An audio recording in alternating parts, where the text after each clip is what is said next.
The general prologue is the key to the Canterbury Tales. It narrates about the gathering of a group of people in an inn that intend to go on a pilgrimage to Canterbury, England, the next morning. The narrator provides more or less accurate depictions of the members of the group and describes why and how the Canterbury Tales is told. Chaucer determined that each pilgrim should tell 2 tales on the way to Canterbury and 2 tales on the way back.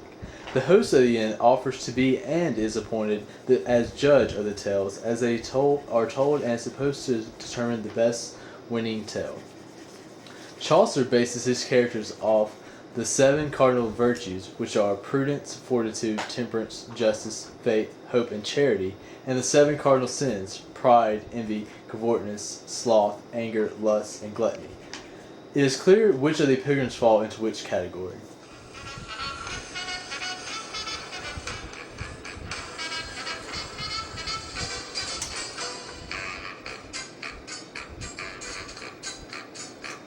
The knight was the first pilgrim Chaucer describes in the general prologue, and the teller of the first tale. The knight represents the ideal of a medieval Christian man-at-arms. He has participated in no less than 15 of the great crusades.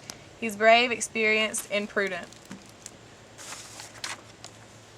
He is a man who loved truth, freedom, chivalry, and honor.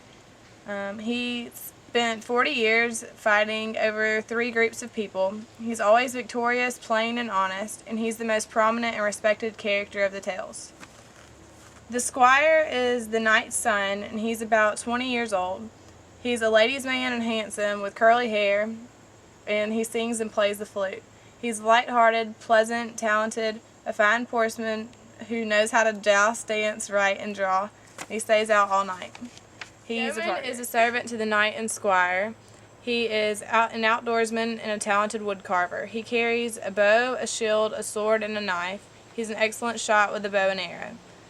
The yeoman wears green from head to toe and carries an enormous bow and beautifully feathered arrows, as well as a small sword and shield. His gear and attire suggest that he is a forester. The prioress is named Madame Eglantine. Although she is not part of the royal court, she does her best to imitate its manners. She takes great care to eat her food daintily, to reach her food on the table delicately, and to wipe her lip clean of grease before drinking from her cup. She speaks French, but with an English accent, and she is compassionate towards animals, weeping when she sees a mouse caught in a trap, and feeding her dogs roasted meat and milk. On her arm she wears a set of prayer beads, from which hangs a gold brooch, which features the Latin words for love conquers all. She swears constantly by St. Loy, a saint known for not swearing, and is very concerned with her outward appearances, and has a physically big forehead, a sign known for intelligence. The monk loved hunting, fine foods, and had several good hunting dogs that he was very proud of. He dressed in fine clothes, some even trimmed in fur. He was rather fat, very jolly, and bald-headed. His favorite food was roasted swan, and he tended to ignore the rules of the monastery, which demanded that monks devote their lives to work and prayer. He cares little for this rule, and his devotion is to hunting and eating. The next member of the company is the friar, a member of a religious order who lives entirely by begging. He is jolly, merry, very festive, but very evil and cunning. He married off girls after he had gotten them into trouble. He would charge people to hear confessions. He knew all the taverns, innkeepers, and barmaids, and he begged off poor widows who had nothing. He was dressed in expensive fabrics, and he was fat and bald. The merchant likes to convince everyone that he is an expert in finance, even though he is secretly in debt. He is solemn, serious, intelligent, and very cunning. He sets up safety patrol at the English Channel, which is a safety for tradesmen.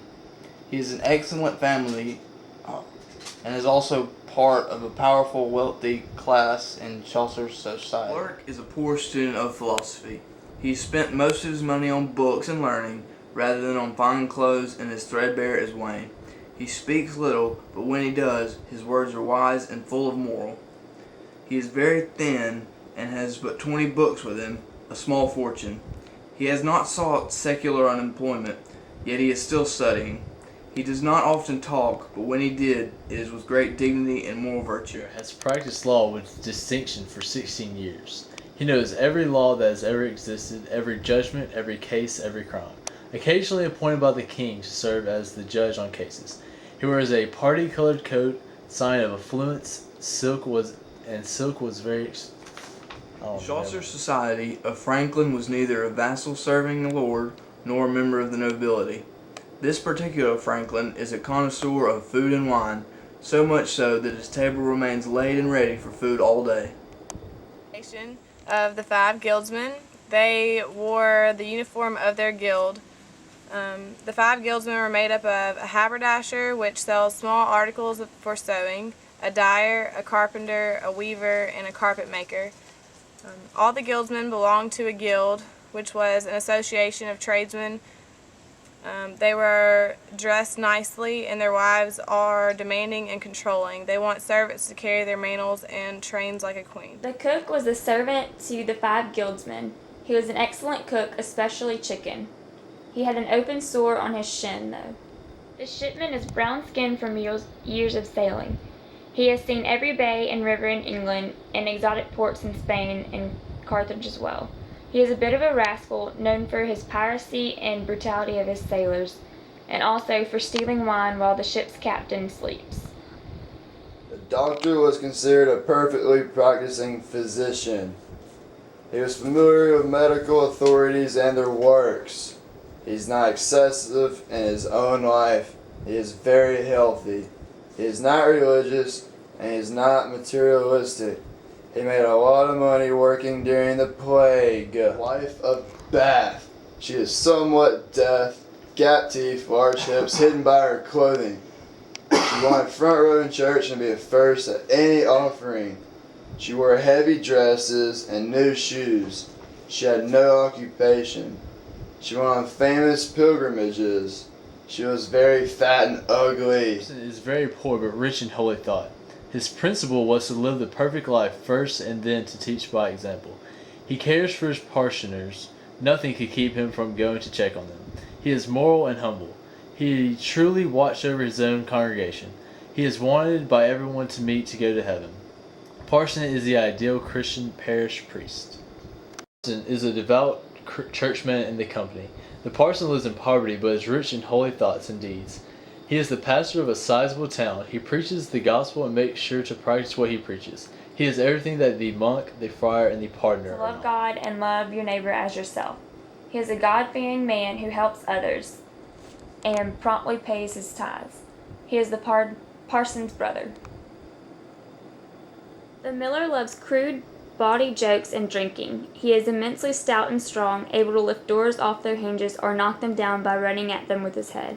He has a wart on his nose with bright red hair sticking out of it like bristles, black nostrils, and a mouth like a furnace.